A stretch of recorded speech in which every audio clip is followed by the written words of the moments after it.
ನಮಸ್ಕಾರ. ಅಧಿವೇಶನ 45.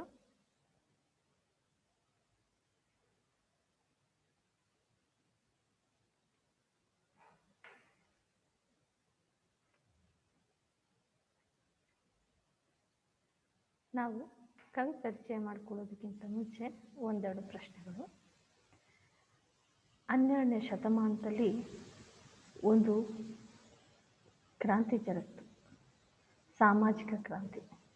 ಆ ಸಾಮಾಜಿಕ ಕ್ರಾಂತಿಯ ನೇತಾರರು ಅಂತೇಳಿ ನಾವು ಯಾರನ್ನ ಕರಿತೀವಿ, ಯಾರನ್ನ ನೆನೆಸ್ಕೋತೀವಿ ಅಂತಂದರೆ ಬಸವಣ್ಣನವರನ್ನ ನೆನೆಸ್ಕೋತೀವಿ.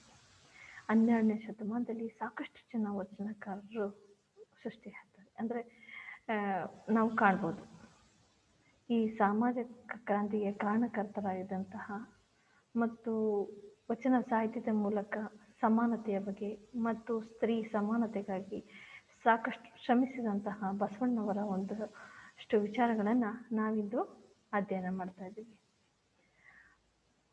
ವಿಷಯ ವಚನಕಾರ ಬಸವಣ್ಣ. ಬಸವಣ್ಣನ ಕಾಲದಲ್ಲಿ ಆದಂತಹ ಒಂದು ಸಾಮಾಜಿಕ ಕ್ರಾಂತಿ, ಜಾತಿ ಸಮಾನತೆ, ಕಾಯಕವೇ ಕೈಲಾಸ ಎಂಬ ಹೇಳಿಕೆಯ ಮೂಲಕ ವೃತ್ತಿಗೆ ನೀಡಿದಂತಹ ಮೌಲ್ಯದ ಅರಿವು, ಸ್ತ್ರೀ ಪುರುಷರ ಸಮಾನತೆ, ವಚನ ಸಾಹಿತ್ಯದ ಬಗ್ಗೆ ನಾವು ಕೆಲವೊಂದು ವಿಚಾರಗಳನ್ನು ನಾವು ಈ ಒಂದು ಸಂದರ್ಭದಲ್ಲಿ ತಿಳ್ಕೊಳ್ತೀವಿ. ಮೊದಲಿಗೆ ಬಸವಣ್ಣನವರ ಅಷ್ಟು ವೈಯಕ್ತಿಕ ವಿಚಾರಗಳನ್ನು ತಿಳ್ಕೊಳ್ತಾ ಇದ್ದೀವಿ. ಇವರ ಕಾಲವನ್ನು 1134 ಅಂತೇಳಿ ಗುರುತಿಸ್ಬೋದು. ಇವರು ವಿಜಯಪುರ ಜಿಲ್ಲೆಯ ಬಸವನವಾಡಿ ತಾಲೂಕಿನಲ್ಲಿ ಮಾದರಸ ಮತ್ತು ತಂದೆ ಮಾದರಸ ಮತ್ತು ತಾಯಿ ಮಾದಲಾಂಬಿಕೆಯರ ಮಗನಾಗಿ ಜನಿಸ್ತಾರೆ. ಅಕ್ಕ ನಾಗಮ್ಮ, ಸೋದರಳಿಯ ವಚನಕಾರರಾದಂತಹ ಚನ್ನಬಸವಣ್ಣ. ಇವನ ಗುರುಗಳು ಈಶಾನ್ಯ ಗುರುಗಳು. ಬಸವಣ್ಣವರಿಗೆ 2 ಪತ್ನಿಯರು, ಗಂಗಾಂಬಿಕೆ ಮತ್ತು ನೀಲಾಂಬಿಕೆ. ಇವರು ತಮ್ಮ ವಚನಗಳಲ್ಲಿ ಕೂಡಲ ಸಂಗಮ ದೇವ ಎಂಬ ಅಂಕಿತ ನಾಮದೊಂದಿಗೆ ವಚನವನ್ನು ರಚನೆ ಮಾಡ್ತಾ ಇದ್ರು. ವೀರಶೈವ ಧರ್ಮಕ್ಕೆ ಅಡಿಪಾಯವನ್ನು ಹಾಕಿದವರು ಬಸವಣ್ಣವರು.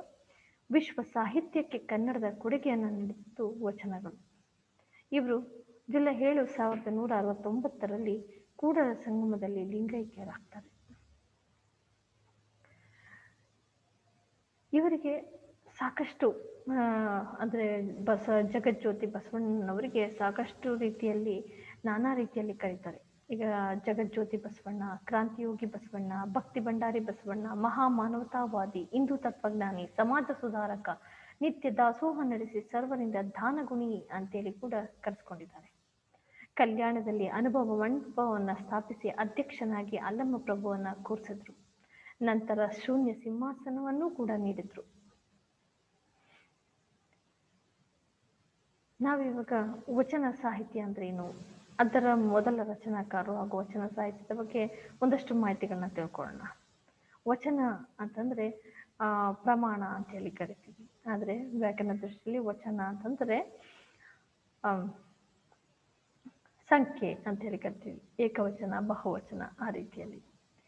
ವಚನ ಅಂತಂದರೆ ಗದ್ಯವೂ ಅಲ್ಲದ ಪದ್ಯವೂ ಅಲ್ಲದ ಒಂದು ಸಾಹಿತ್ಯವನ್ನು, ಅಂದರೆ ಗದ್ಯದ ರೀತಿಯಲ್ಲಿ ಓದಲೂಬಹುದಾದ, ಪದ್ಯದ ರೀತಿಯಲ್ಲಿ ಆಡಲೂಬಹುದಾದಂತಹ ಸಾಹಿತ್ಯವನ್ನು ವಚನ ಸಾಹಿತ್ಯ ಅಂತೇಳಿ ಕರಿತೀವಿ. ನಾವು ಮೊಟ್ಟ ಮೊದಲ ರಚನಾಕಾರರನ್ನು ಹುಡುಕುವಂಥ ಪ್ರಯತ್ನ ಮಾಡಿದಾಗ ನಮಗೆ ಜೇಡ್ರ ದಾಸಿಮಯ್ಯ ಅವರ ಒಂದು ವಚನಗಳು ಲಭ್ಯವಾಗಿದೆ.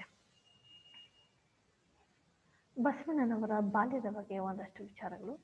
ಬಸವಣ್ಣನವರ ತಂದೆ ತಾಯಿ ಬಾಲ್ಯದಲ್ಲಿ ತೀರಿ ಹೋಗೋದ್ರಿಂದ ಮುತ್ತಜ್ಜಿಯ ಬಳಿ ಇವರು ಬೆಳೀತಾರೆ. ಬ್ರಾಹ್ಮಣ ಮತದ ಬಗ್ಗೆ ಜಿಜ್ಞಾಸೆ ಹುಟ್ಟಿ ಉಪನಯದ ಸಂದರ್ಭದಲ್ಲಿ ಜನಿವಾರವನ್ನು ಕಳೆದುಬಿಸಿಟ್ಟು ಮಲಪ್ರಭಾ ಮತ್ತು ಕೃಷ್ಣವೇಣಿ ನದಿಗಳ ಸಂಗಮ ಸ್ಥಳವಾಗಿರುವಂತಹ ಕಪ್ಪಡಿ ಅಥವಾ ಕೂಡಲ ಸಂಗಮ ಸ್ಥಳಕ್ಕೆ ಬರ್ತಾರೆ. ಅಲ್ಲಿ ಈಶಾನ್ಯ ಗುರುಗಳಿಂದ ದೀಕ್ಷೆಯನ್ನು ಪಡೆದು 12 ವರ್ಷಗಳ ಕಾಲ ಕೂಡಲ ಸಂಗಮದಲ್ಲಿ ಅಧ್ಯಯನ ಮಾಡ್ತಾರೆ. ಅಲ್ಲಿಂದ ಮುಂದೆ ಶಿವನ ಅಪ್ಪಣೆಯ ಮೇರೆಗೆ ಬಿಜ್ಜಳ ರಾಯನಿದ್ದಂತಹ ಮಂಗಳವಾಡಕ್ಕೆ ಹೋಗ್ತಾರೆ. ಬುದ್ಧಿವಂತಿಕೆಯಿಂದ ಬಿಜ್ಜಳನ ಆಸ್ಥಾನದಲ್ಲಿ ಕರ್ಣಿಕನಾಗಿ ಸ್ಥಾನವನ್ನು ಪಡೆದು ಮುಂದೆ ಸಿದ್ಧ ನಂಜೇಶನ 2 ಹೆಣ್ಣು ಮಕ್ಕಳಾದಂತಹ ಗಂಗಾಂಬಿಕೆ ಮತ್ತು ನೀಲಾಂಬಿಕೆಯರನ್ನ ಮದುವೆ ಆಗ್ತಾರೆ. ತದನಂತರ ಸಿದ್ಧ ನಂಜೇಶನನ್ನು ಸತ್ತ ನಂತರ ಅವರ ಸ್ಥಾನದಲ್ಲಿ ಭಂಡಾರಿಯಾಗಿ ನೇಮಕಗೊಂಡು ಮುಂದೆ ಭಕ್ತಿ ಭಂಡಾರಿ ಅಂತ ಕೂಡ ಎನಿಸ್ಕೊಳ್ತಾರೆ. ದೇವನು ಒಬ್ಬ, ಅವನು ಮಾನವನಲ್ಲೇ ಇದ್ದಾನೆ.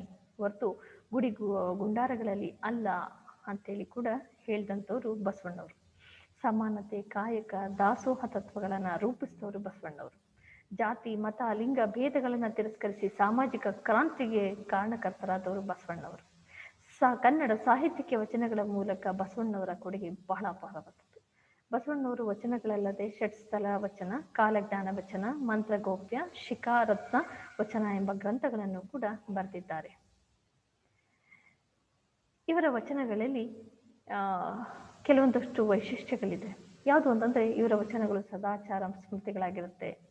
ಸರಳವಾಗಿ, ಸುಲಭವಾಗಿ, ಸುಂದರವಾಗಿ, ಸುಲಲಿತವಾಗಿರುತ್ತೆ. ಚಿಕ್ಕ ಚಿಕ್ಕ ಪದಗಳ ಮೂಲಕ ಬದುಕಿನ ಹಿರಿದಾದಂತಹ ಅರ್ಥ ಕೊಡುವಂತಹ ವಚನಗಳಾಗಿರುತ್ತೆ. ಕಾಯಕವೇ ಕೈಲಾಸ ಬಸವಣ್ಣನ ಒಂದು ಮೂಲ ತತ್ವ. ಎಲ್ಲ ಜಾತಿ, ಮತ, ಲಿಂಗದವರು ಒಂದೇ ಮಹೇಶ್ವರನ ಮಕ್ಕಳು ಎಂಬ ಧೋರಣೆ ಅವರದು. ಕೈ ಕೆಸರಾದರೆ ಬಾಯಿ ಮೊಸರು ಅನ್ನುವಂಥದ್ದು ಕೂಡ ಬಸವಣ್ಣವರ ಒಂದು ಮೂಲ ತತ್ವ. ಅಲಂಕಾರ ಧ್ವನಿಗಳ, ಸಂಕೇತಗಳ ಏರಳವಾದ ಬಳಕೆ ಇವರ ವಚನಗಳಲ್ಲಿ ನಾವು ಕಾಣ್ಬೋದು. ನೇರವಾಗಿ ಅವರು ಸಮಾಜವನ್ನು ವಿಮರ್ಶೆಯನ್ನು ಕೂಡ ಮಾಡ್ತಾರೆ. ಬಸವಣ್ಣ ತನ್ನ ಸಮಾಜ ಸುತ್ತಲ ಮುತ್ತಿಕೊಂಡಿದ್ದಂತಹ ಮೂಢನಂಬಿಕೆ, ಅಜ್ಞಾನ, ಅನಾಚಾರ, ಅಂಧಶ್ರದ್ಧೆಯನ್ನು ತೊಡೆದು ಹಾಕಲು ವಚನಗಳ ಮೂಲಕ ವಾಗ್ದಾಳಿಯನ್ನು ನಡೆಸಿದ್ದಾರೆ. ಇವರು ಸುಮಾರು 1500 ವಚನಗಳನ್ನು ಇವರ ಒಂದು 1500 ವಚನಗಳನ್ನು ಸಂಗ್ರಹಿಸಿ ಈಗ ಇಡಲಾಗಿದೆ ಅಂತ ಹೇಳಲ್ಪಡ್ತಾ ಇದೆ. ಇವರ ಪ್ರಮುಖ ವಚನಗಳ ಸಾಲುಗಳನ್ನು ನಾವಿವಾಗ ನೋಡ್ತಾ ಇದ್ದೀವಿ. ನುಡಿದರೆ ಮುತ್ತಿನ ಹಾರದಂತಿರಬೇಕು, ನುಡಿದರೆ ಸ್ಫಟಿಕದ ಸಲಾಖಿಯಂತಿರಬೇಕು, ದಯವೇ ಧರ್ಮದ ಮೂಲವಯ್ಯ. ಕಳಬೇಡ ಕುಲಬೇಡ, ಉಸಿಯ ನುಡಿಯಲೂ ಬೇಡ, ತನ್ನ ಬಣ್ಣಿಸಬೇಡ, ಇದಿರ ಅಳಿಯಲೂ ಬೇಡ. ಉಳ್ಳವರು ಶಿವಾಲಯ ಮಾಡುವರು, ನಾನೇನ ಮಾಡಲಿ ಬಡವನಯ್ಯ. ಕೊಲ್ಲುವವನೇ ಮಾದಿಗ, ಒಲಸು ತಿಂಬುವವನೇ ಒಲೆಯ. ಮನೆಯೊಳಗೆ ಮನೆಯೊಡೆಯ ನಿದ್ದಾನೂ ಇಲ್ಲವೋ. ಮನೆಯೊಳಗೆ ಮನೆಯೊಡೆಯ ನಿಲ್ಲ. ಇನ್ನೊಂದು ಸರಿ ಅದನ್ನು ಹೇಳ್ತೀನಿ. ಮನೆಯೊಡೆಯ ನಿದ್ದಾನೂ ಇಲ್ಲವೋ, ಮನೆಯೊಳಗೆ ಮನೆಯೊಡೆಯನಿಲ್ಲ. ಕಾಯಕದಲ್ಲಿ ನಿರತನಾದರೆ ಗುರುದರ್ಶನವಾದರೂ ಕೂಡ ನಾವು ಮರೆಯಬೇಕು ಅನ್ನುವಂತಹ ಸಾಕಷ್ಟು ವಿಚಾರಗಳನ್ನು ಕಿರಿದಾದ ಒಂದು ಪದಗಳಲ್ಲಿ ಹಿರಿದಾದ ಒಂದು ಅರ್ಥವನ್ನು ಹೇಳುವಂತಹ ಅವರ ವಚನಗಳ ಸಾಲುಗಳನ್ನು ನಾವೀಗ ಅಧ್ಯಯನ ಮಾಡಿದ್ವಿ. ಬಸವಣ್ಣನವರನ್ನ ಕುರಿತಂತೆ ಕನ್ನಡ, ತೆಲುಗು, ಸಂಸ್ಕೃತ, ತಮಿಳು, ಮರಾಠಿ ಮತ್ತು ಹಿಂದಿ ಭಾಷೆಗಳಲ್ಲಿ ಪುರಾಣಗಳ ರಚನೆಯಾಗಿದೆ. ಹರಿಹರನ ಬಸವರಾಜ ದೇವರ ಕಲೆ, ಪಾಲ್ಗುರಿಕೆ ಸೋಮನಾಥನ ಬಸವ ಪುರಾಣ, ಭೀಮಕವಿಯ ಬಸವ ಪುರಾಣ, ಗಿರೀಶ್ ಕಾರ್ನಾಡರ ತಲೆದಂಡ, ಲಂಕೇಶರ ಗುಣಮುಖ, ಇವಿಷ್ಟು ಕೂಡ ಬಸವಣ್ಣನವರನ್ನ ಕುರಿತು ಬರೆದಿರುವಂತಹ ಒಂದು ಪ್ರಮುಖ ಗ್ರಂಥಗಳಾಗಿದೆ. ಇದಿಷ್ಟು ಕೂಡ ಬಸವಣ್ಣನವರ ಒಂದು ಸಣ್ಣ ಪರಿಚಯವನ್ನ ಮಾಡಿಕೊಂಡಿದ್ದಾಯಿತು. ಧನ್ಯವಾದಗಳು.